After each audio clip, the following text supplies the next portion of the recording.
Welcome back to Life to the Max. You know, we turned Dan Monskey loose for a couple of weeks up in Alaska and said, tell us what you can find up there that will be interesting. And man, has he found some places that we have never seen before. Tonight he takes us to the backwoods.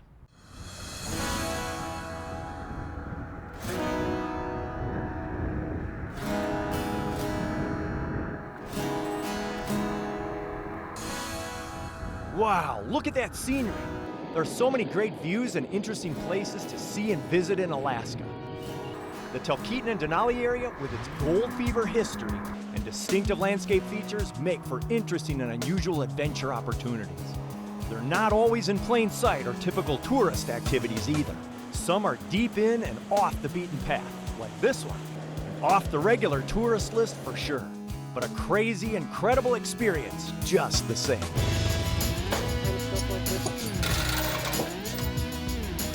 It ain't going anywhere. What's Talkeetna famous for? The town sounds familiar. Talkeetna is named for meeting rivers, or three rivers, and it got famous or established late 1800s, early 1900s for gold rush stuff. Talkeetna is the Alaskan town at the base of Denali, the tallest mountain in North America. In today's world, Talkeetna is a center of Alaskan adventure. Talkeetna has been here for a long time, probably longer than any of us can recall, simply because of the rivers that come together, and the rivers are great travel corridors historically for human beings. And as tourism developed, Talkeetna became a kind of a tourist destination for a quaint old Alaskan village. And this is a place where they can see grizzly bears, wolves, and caribou, and moose out in the wilderness. They can just enjoy the scenery. But for us, the trip was to be an adventure focusing on the terrain around us, not the heavens above. Every time you come back here, it's different. There's some days are dry and dusty, other days are wet, and it's kind of a challenge to see if you can still get back here. When the puddles are that deep, there's ruts there, and you are trying to ride the ridges of the ruts, and it's kind of a little dance to negotiate the puddles and the ruts and all that. And some of it you can see, and some of it can't, and some of it you can feel your way along. There's a technique to it, and it's kind of a cool challenge to see if you can get back here without having to winch yourself out. You just feel your way along, and as you're doing that, you're looking for any kind of critters, tracks, if there's berries and stuff like that, and you stop and kind of enjoy it as you go. So how do you guys know where you are in such almost a jungle-like environment? Well, we use the alphabet. My partner in the cabin came up with using the ABCs, and it makes the woods smaller. You identify things along the way with a letter. A is attitude adjustment. You are now entering the woods. B is bend, where you turn and head up the hill. J was a Jeep that was parked here. The first day we drove back here, that Jeep was in drivable condition and had a note on it that said, please leave this Jeep alone. I'll be right back with parts. And been there for 18 years. So the last one is my favorite for this is the place. They seem really big when you're out there wandering around in them, and the more you learn about them, the smaller they get. So you got like 26 landmarks to get to where you're going. Not full 26, but close. Wow, a creek. Yeah, I want to stop and take a look at this. It's been raining a lot lately. Yeah, it could be deep, huh? Yeah. This is what we called Easy Creek. Its actual name is Whiskey Slough. Okay. Yeah, I can't go any further that way. Once you get through this mud here, there's rocks over there. You should be able to make it through this okay. Yeah.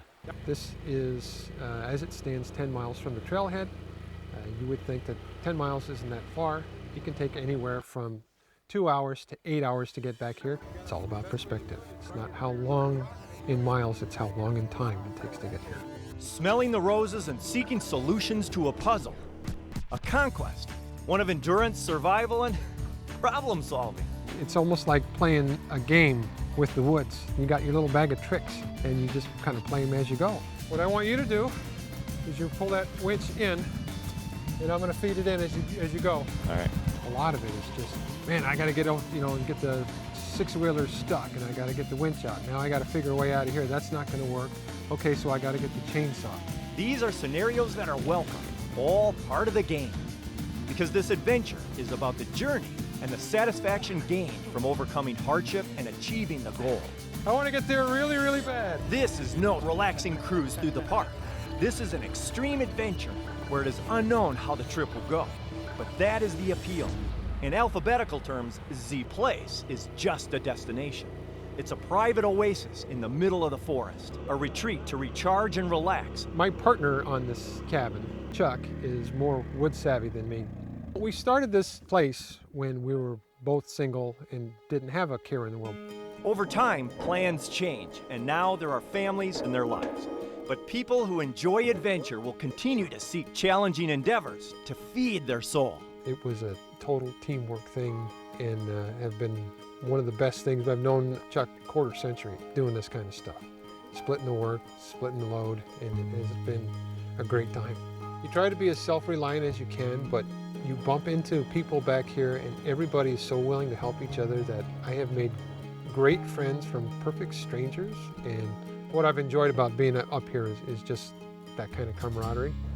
An endeavor and a trip like this is a unique adventure and a special experience. It's just quiet, and it's kind of a challenge to fight your way back here a little bit. And you get back here and it's, you just kick back and enjoy.